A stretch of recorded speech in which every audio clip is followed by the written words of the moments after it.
How we doing, guys? Myself, Chris the OBE, hitting you with a quick one. Real Talk Tuesdays, and I'm calling out attention to all parents, teachers, anyone that works with young people. If you're a foster care or social worker, there's a challenge right now that's going around where young people are being messaged by other young people. If not, it could be possibly adults telling them to do challenges of hurting themselves, harming themselves, hanging themselves, cutting themselves. Guys, it's a challenge that's going around. I'm going to show you a video. If you do not want to see the video, there is a video of parents talking about what's happened to their son. This is something that we need to be aware of. This is something that we need to raise. Dad, can I go and play? And they were the last words I heard from my son. Christopher Nicolau, a bright teenager from a loving home, but he still took his own life. Sorry. I'm sorry. Neither of you need to apologise. We know this was a terrible incident. Christopher's dad and mum believe their 15-year-old was groomed by dangerous social media chat rooms and forums filled with every parent's fears. Traumatising. Absolutely traumatising. Shocking. Unfair. And we need to put a stop to it. Like most teenagers, Chris enjoyed playing online games. This is our son's room. He was the type of boy that cared for his mum. He was always calling me, "Mom, I'm coming home," because I was working then. "Do you want me to do anything? Do you want me to cook anything?" He was caring so much. But the dark web began to change the happy boy they knew. The last 40 to 50 days, we started seeing little changes. And like every parent, you'll think, okay, well, you know, his GCSEs are getting close. Maybe he's stressing out a little bit. But we were totally wrong. A year ago, Christopher went to his room and never came out. Christopher's parents' search for answers led them to the coercive messages their son had received from strangers on social media. One of them said like, "Bro, it's all good, life is good, you know, don't worry about nothing."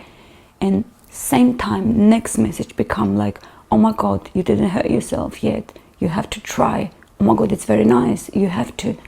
He was made to become terrified with what he is going through. He was also made to believe that he's being watched. He was made to believe that he needs to complete his challenges. George has had 2 heart attacks since reading the last comments that showed little remorse or care for his and Narita's loving boy. In the last vote, last messages, it was from this girl. "Are you dead? Are you dead? Are you dead?" Oh my God, it was so horrible. How you can send someone this kind of messages. Since Christopher's death, his parents have started a charity with one goal: to ensure no parent shares their heartache. They aim to provide activities for young people that get them away from social media. If you both were able to give a word of advice to the many concerned parents that will be watching this, what would you say? Talk with their children, give them advice, show them this, and hopefully the children some will open up. They say it takes a village to raise a child. George and AINT'T hope volunteers and donations can support their Christoforos Charity Foundation, save the lives of as many young people as possible. Antoine Allen, ITV News.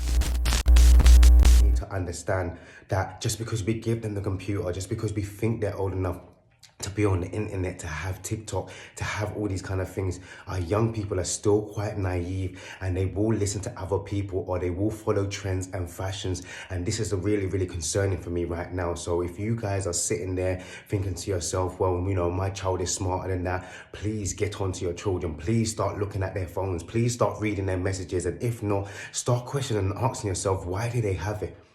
What are they doing on there that you feel that they need to be doing on there? Why do they need to be communicating with their friends on these social media platforms when it can just go back to the basics, go round to their house, phone them up? You know, you do FaceTime and all these kind of things right now. You don't need to be on social media where there's bullying. There's these chat rooms where people are talking about torture, where people are bullying people, where people are talking about they're watching you, where people are talking about, I'm going to come to your school, stab you, knife you up. This is how our young people are being groomed into county lines, groomed into gangs, and this is something that's going around at the moment. So there's challenges going around at the moment on this dark web where young people are getting pulled into these chat rooms and being told to do challenges to hurt themselves. What's your guys' thoughts? Comment below.